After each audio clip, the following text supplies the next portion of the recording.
Thanks for joining us here on Morning Mix. Back to school is upon us. Some have already returned, some about to go, and one thing that all students and parents is sort of some stress and anxiety. So what can you do to help alleviate the stress and anxiety? Licensed therapist, talk show host, comedian, and our friend Poncier joins us again to talk about taking care of your students and yourself. Hey, good to see you.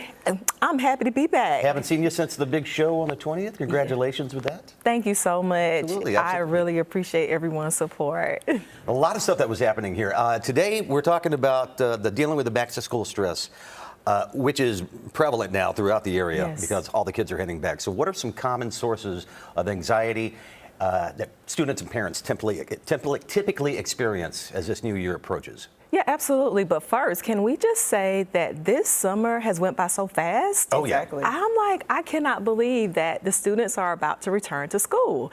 But yesterday, I attended an open house, and the parents are ready, and I think it's because they are ready for their grocery bills and the light bills to go down. Down. Very much so. Yes, but the new school year is upon us, and as you stated, there are so many anxieties and stressors associated with going back to school. But I would say that some of the common sources of anxiety and stress for students in particular would be academic expectations, also the newness, just the unknown fears, basically having new teachers, classmates, and sometimes the fear if they're going to perform as they did in the past. Additionally, for parents, they have similar concerns about their child's social adjustment, their overall well-being, and their academic performance. And so there are so many things that we can do to alleviate some of those concerns, one being visiting the school, attending those open house meetings, having conversations with the teachers about what to expect, and having your students also meet with their teachers, their guidance counselors, as well as their school administrators. And they say everything starts at home, right? So how can parents create a supportive home environment that helps reduce back to school stress for their children? Are there any specific routines or practices that are particularly effective? Well, I would say there's many routines that you can put in place, but first you want to make sure that you have a supportive home environment.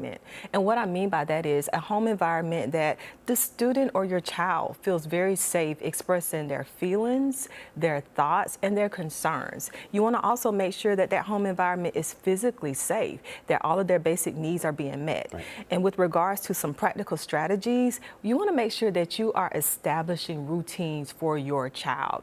Before school starts, you want to transition them back to those school schedules. You want to make sure that there are schedules and time and place for them to make sure that they're eating healthy meals, that they're getting adequate rest, especially about 7 to 9 hours of rest, and also get them back into the habit of studying and having a designated space in your home so that they can not only just relax, but also have a space where they can do their homework. So you want to make sure that that environment is welcoming and that there's open communication with your child about what they are experiencing.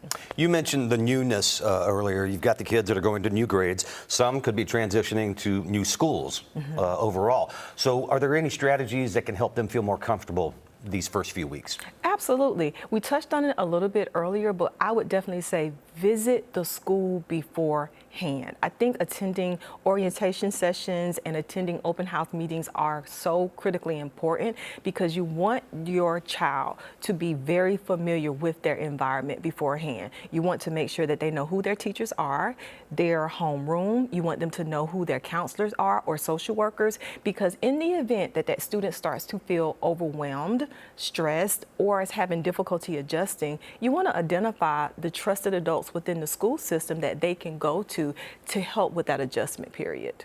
And how can communication between parents, teachers, and students play a role in easing the back to school anxiety? And what are some effective ways to foster this communication? Absolutely. Open and consistent communication between the parents, the teachers, as well as the student is critically important. You want to be proactive in this. Parents can reach out to the teachers beforehand. This could be an introductory email. You can schedule meetings if necessary. And you also, I believe in pop-up visits. Sometimes come to the school, ask permission to monitor your student, your child in that classroom. But you want to make sure that there's open dialogue, because when you have open dialogue with your child and or the teacher, you can be proactive in addressing concerns before they escalate. It's all about communication, all about talking with your child, talking with them every day. How was your day? How are you experiencing school? Are you having any issues adjusting? Just making sure that it's open, it's consistent, and most importantly, we want to model good behavior. We know sometimes there are difficulties that our students experience in school, but we want to demonstrate as adults good problem-solving skills and good conflict resolution skills. And good tips here for you for back to school things for the students and the parents. Monsieur, thank you so much. You're Appreciate it. welcome. Good to see you. Thank you.